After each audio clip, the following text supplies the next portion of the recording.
What's up guys, welcome back. I'm Mike. And I'm Brit. And a couple years ago, we weren't on YouTube. This channel you're watching right now just didn't exist. But we did have a big desire to create a YouTube channel of our own and to start making videos on it, especially that would help other people. And along with that desire were some assumptions that we had about what doing YouTube would look like if and when our channel got to the point where we could start pursuing it more full time. Because being able to work wherever we wanted. Or working less than we were currently. Doing much more fulfilling work than we currently were. And of course, every YouTuber's dream, eventually getting paid exorbitant amounts of money. And this is because when you usually see other YouTubers, you tend to see how much money they make and that potential YouTube has. But all these ideas that we had floating around in our heads about what we thought things would look like basically came from just being consumers of YouTube content for so long and having watched other creators grow on the platform and seeing the difference that YouTube had made in their lives. And what we've learned over the past year and a half of being monetized is that things are very different than what we first thought it would be. Now to be fair, with 10,000 subs and maybe an average view count of 2,000 or so views per video, we're not quite at the point where we could just drop everything else and pursue YouTube full time. But we have been earning money on the platform long enough to recognize some differences between what people think doing YouTube is like versus what it's actually like. So that being said, we compiled a list of the 9 biggest misconceptions about being a YouTuber and making money on YouTube that we had, as well as a lot of other people have had, in hopes that it can shine some light on how things really are for those of you who may be wanting to start your own channel or you're just curious. The first misconception being that YouTube is a great way to make passive income. This is kind of true and kind of not, just depending on how you're going about it. From our own experience and what we've seen, there are really like 3 ways of making passive income on YouTube, at least as it relates to AdSense, ad revenue. Yeah, the first scenario being you make a video or possibly multiple videos that get pushed to the top search results of that topic, which continues to bring you more views and you don't have to do any more work after that. The second way is that you make 1 or more videos and then YouTube starts promoting those videos to other people either on the homepage or on the recommended tab to the left of the screen. Like when you're watching one video, you see all those other videos pop up. This is a good way for videos that you make to continue getting views over time. And the third one is your video just goes viral. Yeah. So any of those 3 things will pretty much ensure that the videos you make continue to get views over time, meaning you continue to make income over time just from videos that you made once, passive income. For everything else, what typically happens is you'll make a video, you put it up, a portion of your audience will watch it. YouTube may temporarily promote it to other people just due to the higher engagement on that video on your channel since you just posted it. But then after a day or 2 or 3, it eventually declines and ends up in the ever-growing abyss that is the YouTube Davy Jones locker, whatever you want to call it. That's pretty much what happens. The vast majority of videos that Brittany posts, that last scenario is what happens. There are very few videos that we've made that have gotten ranked in search results or that YouTube continues to promote. And after you become partnered and you start to grow a little bit on YouTube, you start to notice that if you stop posting videos, you start to hit a baseline ad revenue rate that you can rely on month to month if you were just to stop. That could possibly be relied upon as passive income. Yeah. That's assuming those videos are relevant to what's going on, or maybe what's called evergreen videos. Videos that are going to be viewable regardless of what time of year it is, regardless of what's going on in the world. But there are other ways of making passive income aside from AdSense on YouTube, and one of them has to do with affiliate links. So if you join some affiliate program like Amazon affiliates or something like that, and if you're talking about items that you want to promote in your videos, you can just use your affiliate link to those items, put that in the description, and maybe you'll get some kickback from people who click on those links and buy things from those. And another way is your own paid product. So if you create a product and then you make a video about it, you could get some sales that way. Yeah. So YouTube being a good way to make passive income, I'd say it just depends. The second misconception we're going to talk about is that you get to keep all the money you make on YouTube. And while we really wish this was true, it's not. And I think the people who maybe just watch YouTube content but don't necessarily make videos themselves, I think those are the people who tend more to think this way. So there's 2 reasons you don't get to keep all the money, and one of the biggest ones is taxes. And also any money that you want to put back into the channel. YouTube income is treated as regular income. If you're partnered and monetized, what happens at the end of the year is you get a 1099 with all of your earnings on it, and it's up to you to figure out how many taxes and things like that you owe, because YouTube does not automatically take taxes out of your income. There's also typical expenses that comes from making videos, like internet, a camera, a microphone, any kind of tripods you may want to use, gear upgrades over time, a website if you want to create a website. any sort of travel expenses you may incur from making videos. And for creators who are pursuing YouTube professionally, they tend to treat it like a business because that's exactly what it is. There's income, expenses, income taxes, tax write-offs. One of my favorites. And everything else that comes with operating your own business. The third misconception we're going to get into is that YouTube is easy money. And boy, oh boy, how I wish this were true. We're just going to talk from our own experience here. I mean, there may be other creators out here on the platform that, I mean, money just comes like, it just falls off the trees for them. But for us, it has been anything but easy money. So videos going viral, if you're already monetized, is easy money. However, this is not a usual occurrence. So I think this misconception comes from really two things.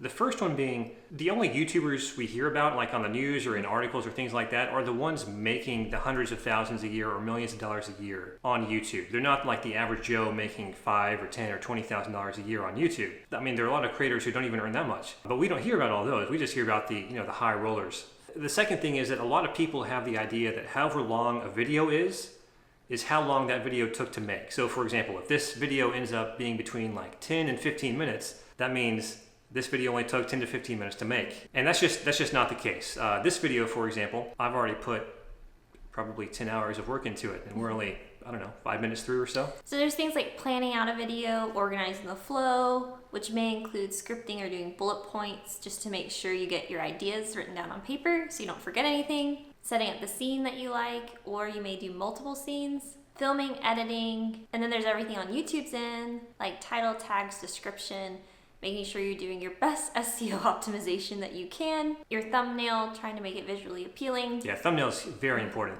And every one of those things can take hours to days to complete, just depending on how complicated the video is. And also each one of those things takes an entirely different skill set. Since we started this channel about 2 years ago, I have worked harder and longer than I have with any other job that I've held for less money. So for example, the video we were gonna post this week, I wasn't able to get organized in time, so we'll probably post that one next week. But that video, I've probably already worked on it for 40 hours, no joke, and we haven't even filmed it yet. So just to give you guys an idea of kind of how much work can go into something. Another point that I want to make with this, and I think a lot of creators feel this way, but just maybe not, they don't talk about it, is that a lot of the time, your mind feels like it can never relax. That's just because of the algorithm, the way the algorithm works. The YouTube algorithm rewards consistent uploads and just being consistent on your channel. So there's always this constant pressure of having to get the next video out on time and working on the next video and then brainstorming the one after that and the one after that. And this leads to the feeling that you can never take time off, and it can get very mentally exhausting. And the next misconception is you can quit your job as soon as you're monetized or partnered. And this is an unfortunate no. Yeah. Another one we wish were true. Just to give you guys an idea of how much money we're making, we've got about 10,000 subscribers and we're earning between $20 and $50 a day generally right now. And that's from posting once a week. You could imagine when you have 1,000 subs, income's going to be significantly less than this. And we're in the finance space, which demands a higher CPM. That's something we'll get into in a few minutes. This also depends on how fast you're growing. Sometimes you'll have a big growth spurt one month and then nothing the next. So it kind of ebbs and flows. Number 5, the fifth misconception is the more views you get, the more money you make. Now, this one, if you're assuming you're monetized, is true, but it's not necessarily true for the reasons you may think it is. On YouTube, you get paid based on the number of ads served, not on the number of views you get. However, it is true that the number of views you get generally bring more ads. So it would give you more money for more views, technically. But not because of the views, but because of the ads. So for example, say you post a video and it gets 1,000 views,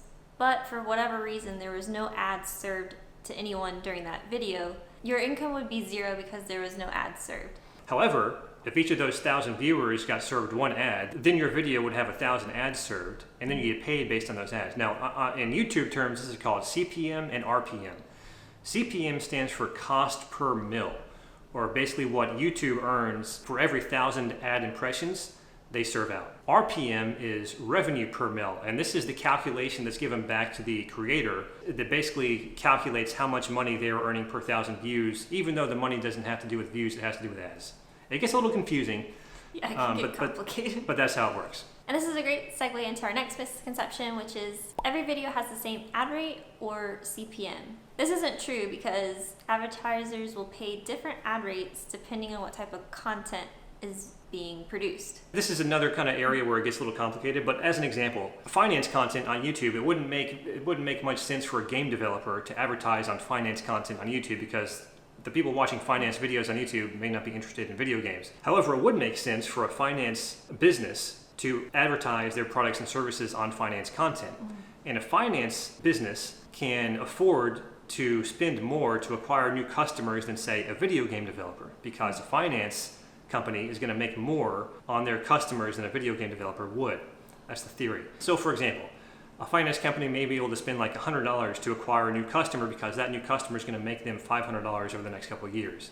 Whereas a video game developer may be able to spend like $10 to acquire a new customer because they could expect, $40 to $50 in revenue from that customer over the next couple of years. Stuff like that. Again, a little complicated. The point is that, different types of videos demand different ad rates. And number 7 is YouTube is a great side hustle or a great way to make money on the side. So this would be true if you're willing to put in all the work like we described before to get your channel to the point where it's earning money and it's earning like a respectable side hustle income, which could take a long time. And as you can probably tell from watching the rest of this video, it would require a lot of work. Using myself as an example, I've been working the past year and a half on YouTube from us being monetized at the equivalent of probably like $2 or $3 an hour just to get to this point. So working $2 to $3 an hour for a year and a half, you could probably see how that's not a very good side hustle income if that's all you want to do is just make extra money on the side. So if you're just looking for a paycheck, I'd say starting out on YouTube is a terrible way to get it.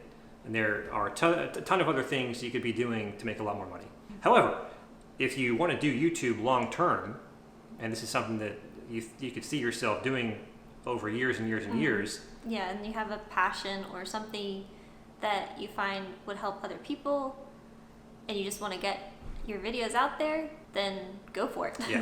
And the next misconception has less to do with money, but is still relevant.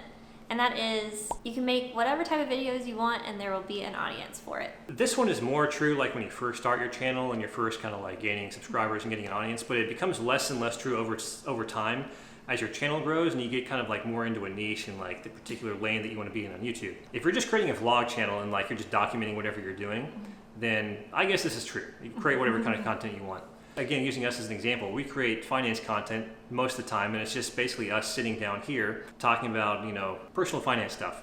So people subscribe to our channel because they want to watch us talk about that, I think, for the most part. I know there's probably some of you who don't care, but most of our subs want to watch us talking about money and things like that. They don't want to watch us taking a trip to Panera Bread for lunch. Yeah. Things like that. So if we want to do stuff like that, we create a vlog channel. The 9th and final misconception is you are in control of how much money you make. Yeah, this is an interesting one because there are a lot of things on YouTube that you are in control of, but there's also a lot of things that you're not in control of. So examples of things that you do have control over on YouTube: the type of content you make, like what your videos are about, the audio and video quality, your thumbnails, how they look, what colors you choose, how good you are with SEO, and how often you post.